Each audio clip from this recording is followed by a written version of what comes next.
This video is part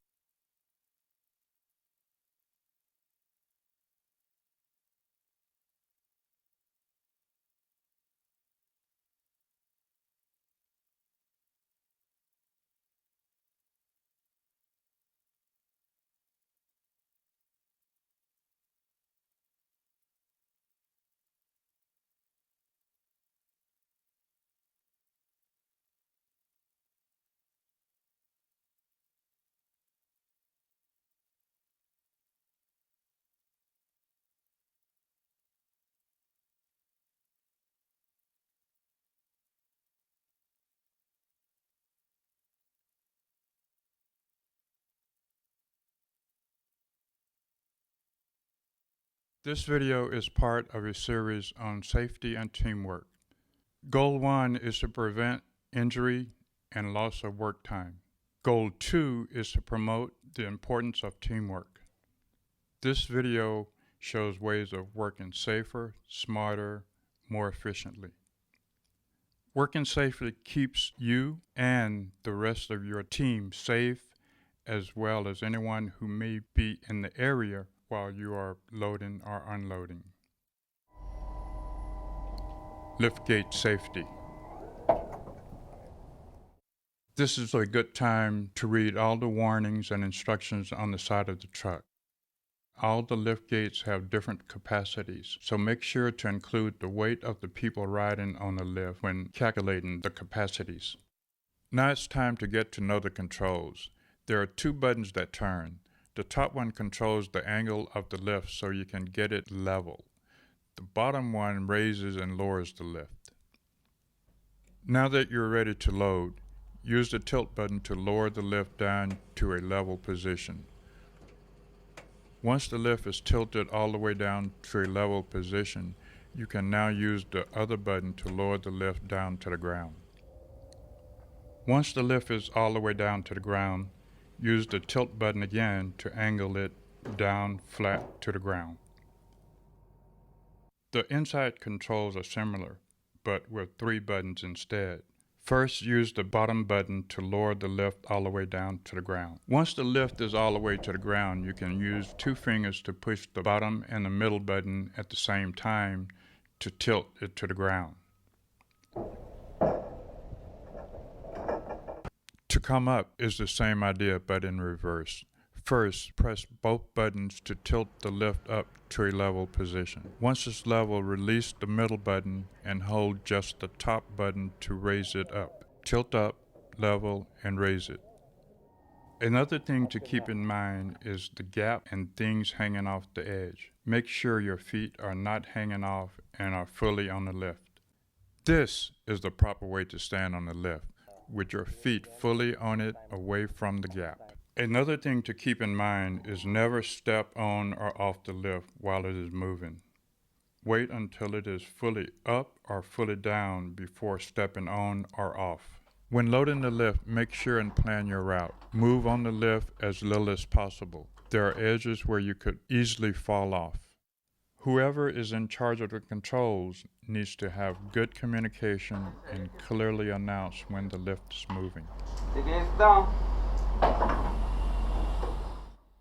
Center the load as much as possible. This will give you the best balance to get the load down to the ground safely. This is another time to keep in mind where your feet are and make sure your feet are not close to the edge where you could slip and fall off. Make sure that your attention is fully on the load. Do not get distracted by cell phones or unnecessary conversations, because while you are paying attention to something else and not on the load, you never know what can happen.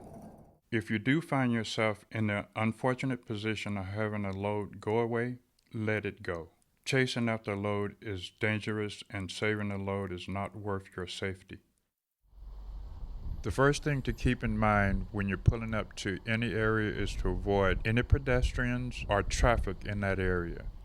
Watch out for any low-hanging trees or branches that might hit the top of the truck. Make sure you stop in a safe spot that is not blocking any pedestrian pathways, driveways, or cars that may be blocked in.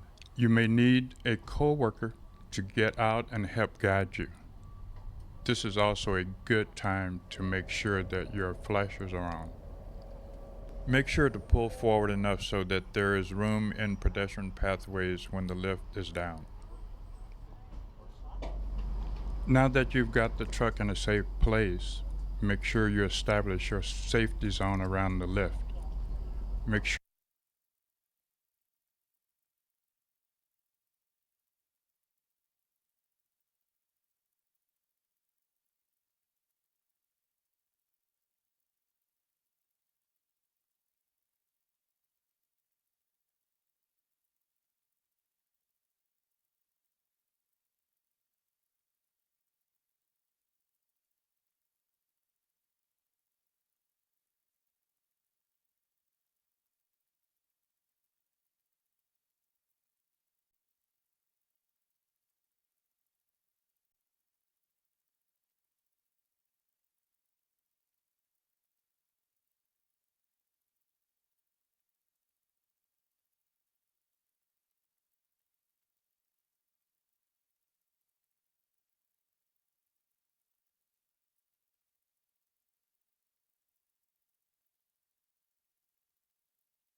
Hi, Paul Donovan here from avtechnician.ca.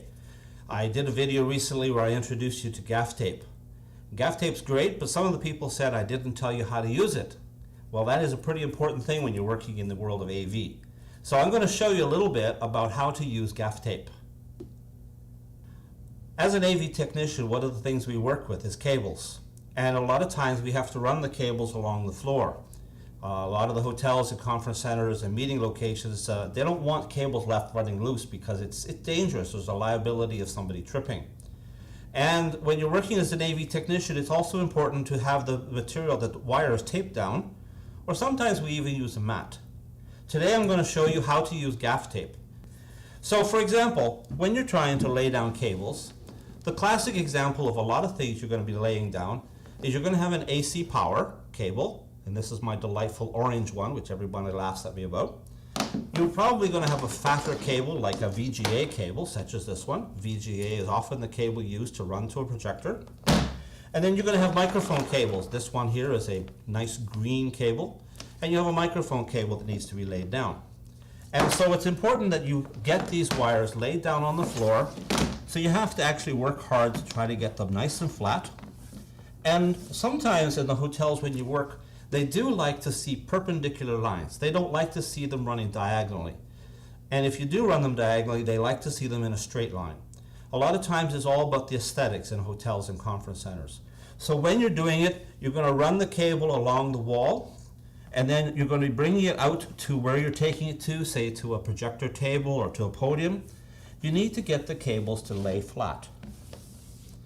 And then you need to proceed to do the taping. So one of the tips that I can give you right now is, let's say that all you need to run a tape down is on a microphone line. This is a very simple XLR microphone cable, and I need to run it from the wall out to a podium, for example. As you're working, you have to plan out the length of cable you do, and a good tip is that, generally speaking, if this is the end that's going on to your podium, you like to leave a coil of that at the podium in case somebody decides to move the podium or the microphone. So you leave a little slack on that end, and then you lay it down in the right spots. And this is where the first part of it is that if it's only a mic cable and you're working with, say, a 2-inch or 2¼ gaff tape, you only need to run one piece of gaff tape down it to tap it down onto the carpet. When you're working with more than one cable, and I usually basically say that if it's one XLR cable, you only need one strip of tape. But as soon as you move to two cables, even if they're two